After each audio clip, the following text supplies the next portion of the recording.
Alright guys, welcome back to the channel, and here we have another layout update for you. So as you can see, there's been some progress. I do have the panels for my backdrop finally up, ready to go. They are painted a blue. It's hard to see in the light with the camera, but it is a very light blue. And this is what I chose to use for my sky blue. Been asked to do a different format of video this week, so I'm going to take you through off the tripod and just do a better job of showcasing the actual work that's been done on the layout. Today's power running light is a Milwaukee Road Jeep 7 202.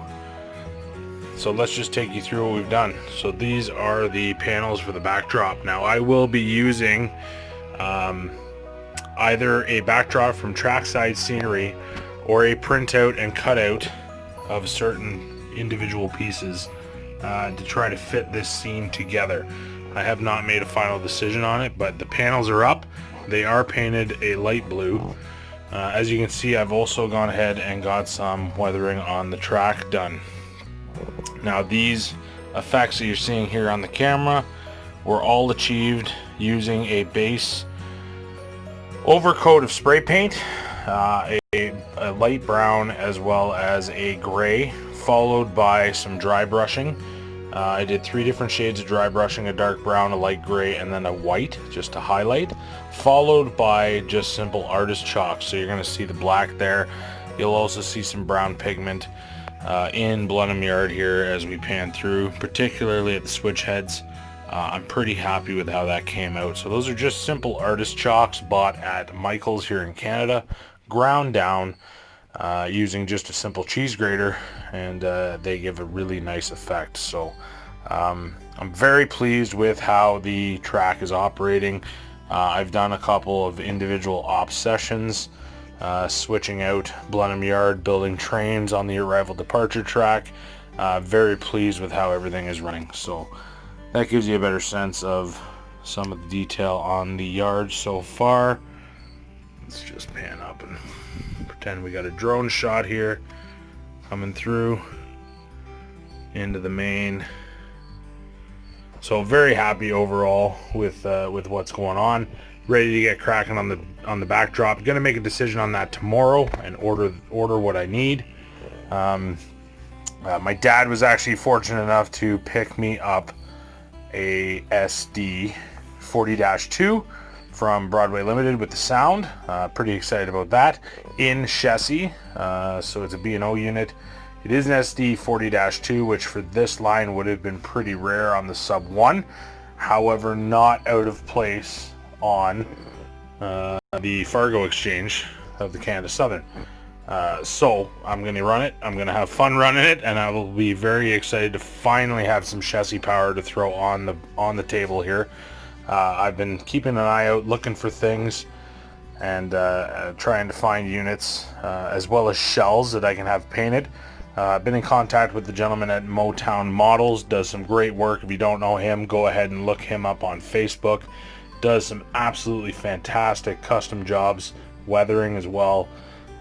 So in conversation with him, trying to figure out how I can get some of these GP7s and GP9 shells that I have painted up in Chessie, but that's coming down the road. I've got lots of power to run as far as working the bugs out.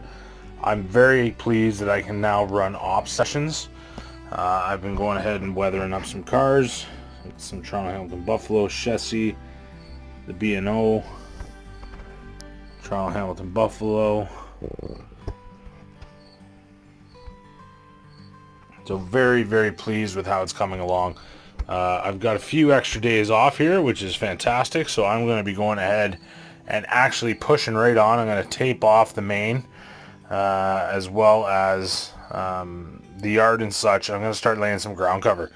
So really excited to start to see the layout pull itself together, pull to life. And the backdrop's going to be a big help to that. I'm going to have a removable backdrop right here.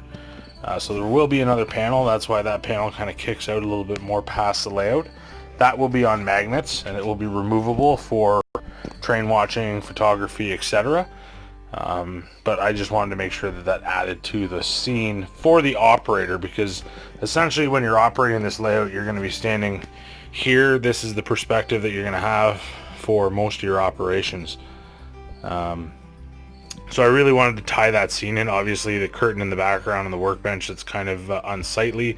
So I really wanted to pull that scene together and have something that was, you know, help bring it all together, but also be removable, so that going forward I can do photography and train watch from that corner. So that corner is going to get cleaned out a little better. That is actually going to be railway storage once I get what's in there out, and that'll be another big win for the room. So we got a small industry here coming off the main. This represents Bellenum Junction, so this track here going over into the corner would represent the actual sub 1 main running towards what would be Wheatley, and then of course Windsor itself. This is the turnoff here where this would technically actually become sub 2, heading to Sarnia. You know, so this is to represent the Fargo exchange. And then obviously once you got onto Fargo, you would be going on to Chatham. Through Chatham, you'd be going up, Dresden, Tupperville, Wallaceburg, and then on through Corunna up into Sarnia. So this, as I've said, this will become staging. Coming off of here, there will be a drop in that'll go over to here, and that's just to allow for my staging yard and a little more track storage for cars and such. So happy to share this with you guys. I hope this format's okay. I wanted to go a little more informal. I had some notes from some folks saying spend more time shooting the layout, so I wanted to go ahead and do that today. Give you a better shot of the Bellenum yard. I'm very proud of this, very proud. This is my first attempt at a model railroad, and I'm very pleased with how I've got everything running, as well as the appearance. So excited to get to next steps. Ground cover, ballast, rock and roll, guys. Greatest hobby in the world. Thanks for tuning in. Look forward to sharing more with you soon.